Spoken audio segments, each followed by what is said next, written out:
Guys, oops, I didn't adjust my camera.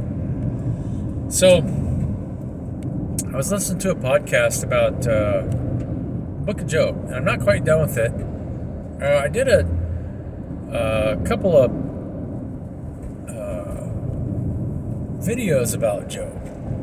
I'd like you guys to, if you're watching this video, tell me what you think about Job in the comments. Job is such an interesting story. Trials of Job. And I've looked at it from so many different perspectives. Ultimately, there's always a dichotomy in everything, right? The fact that we are all God. If you believe in a higher power or don't believe in a higher power, you can't separate the higher power from the self, because it's all one and the same.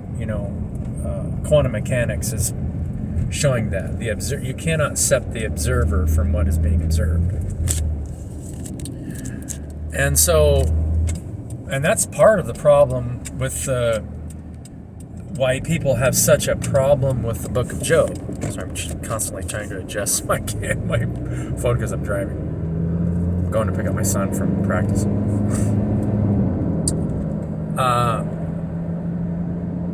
Trying to separate yourself from God, or the devil for that matter. And what is the devil? In Job, it appears as though in the beginning that the devil is infusing doubt into Job's mind, into God's mind, as though Job isn't a righteous man. Now, if you look at that, and I guess the writer of this podcast actually did a pretty good did a lot of research, and there's more than just one story like Job. There's several stories, older stories, that are like Job. It's the trials of a righteous man, or the several stories that are like that. We talk about somebody who's a righteous man and still goes through trials. I mean, you could look at the story of Jesus similarly, right? They crucified him. They brought so much pain upon somebody that all he did was heal the people around him, and then everything attacked him. Right. It seems to be a reoccurring theme, where the greatest sacrifice brings the greatest reward, but you cease to exist in three-dimensional reality. Because three-dimensional reality, the light moves so slow that it's more unaware of itself, if that makes sense. So it's like you choose to become more unaware so that you maybe treasure your awareness more, I guess you could say. Job still suffered, and Job suffered. It got to the point where he had boils on his foot, and he never curses God, but he's always putting God outside of himself. He's never taking responsibility for what he's going through. He's saying, God giveth, God taketh away. Always putting God outside of himself. And that's ultimately, I believe, why the ending of the Book of Job is so profound, and how Job got out of the predicament he did, because he got everything back. Right? In the book, he got everything back, and the way he got everything back is through understanding that God is everything. And that's that last part of Job where God explains himself as even the Leviathan in the ocean. I am the Leviathan that devours. Right? And it doesn't matter how unconscious it is, it's still God. It's creating its own reality. If it's feeding on itself, it kills itself. It's in no way, from that perspective, when you see something that's unaware that it's feeding on itself, then it will die. The wages of sin are death. That,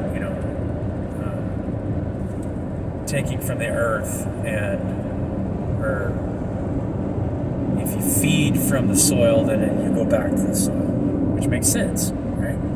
If you're constantly pulling from the energy of the earth, you're going to get pulled back down into the earth.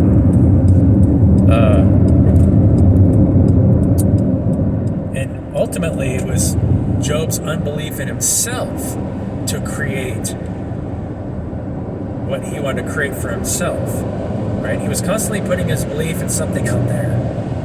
Right? And then goes through a series of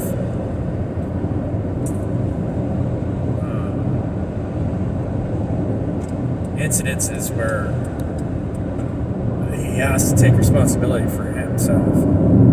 And that awareness that he was in charge of that he wasn't a victim. And that's why I think that Moses wrote that story. Because Moses had his own awakening, and it started at the burning bush, right? Because right after the burning bush, at first it felt like he was a victim. I mean, he was an outcast. You know, he had been an outcast of the Jews and then became a child of the Pharaoh. But then it also put him in a position where he had empathy for both and understood both from their own perspective. And that's why he gave himself the power to administer plagues. You know, the church will often spin that story and say that, you know,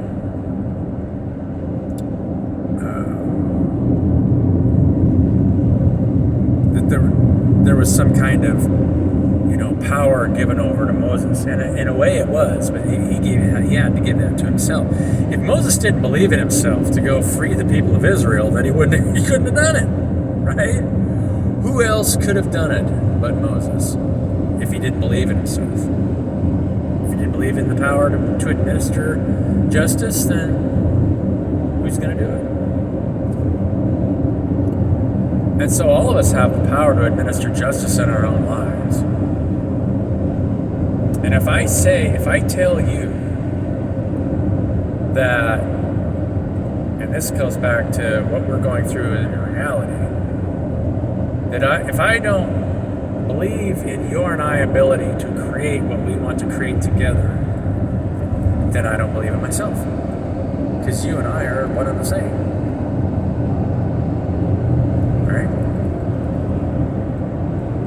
Now, my belief is totally independent of your belief. And if you don't believe it, then your unbelief will create that reality, right? You won't be able to create that thing. We're all gods. We're all sons and daughters of the Most High. Or gods, goddesses, whatever you want to call it.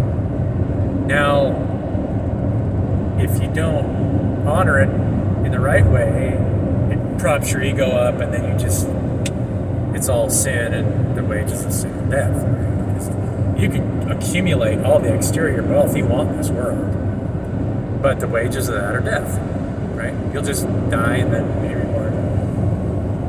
The only way to really attain conscious immortality is to be in a state of surrender.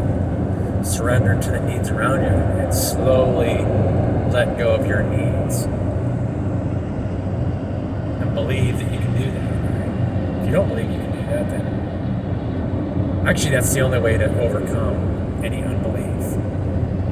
And I believe that's why Jesus said the things that he said. How did Job overcome his own unbelief? Right? Because he never lost love for God, and he never lost love for. Actually, he did lose love for himself when you really read it. You know, when you wish that you had never been born, because he did, and that's the final thing that he had to go through. You know, Job's lament. It would have been better if I had never been born, right? You finally have to reconcile with yourself. That's the last thing. If you believe that you have never been born, then you have a lack of love for yourself. You believe that in some way that you have been dealt a dirty hand, right?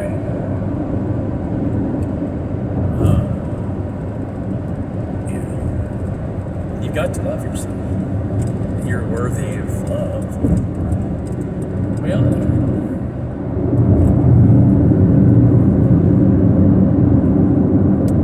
The only thing that's true is right now, right? All of the past is an illusion. We go back to that one again.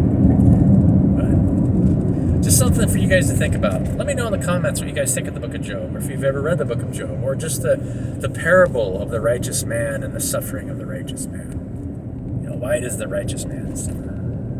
And what makes him righteous, right? And I believe the righteousness of Job is just the fact that he never blamed anybody else for what he was going through. He just couldn't understand why he was going through what he was going through. And that was his redemption at the end, is his own understanding of why he went through what he went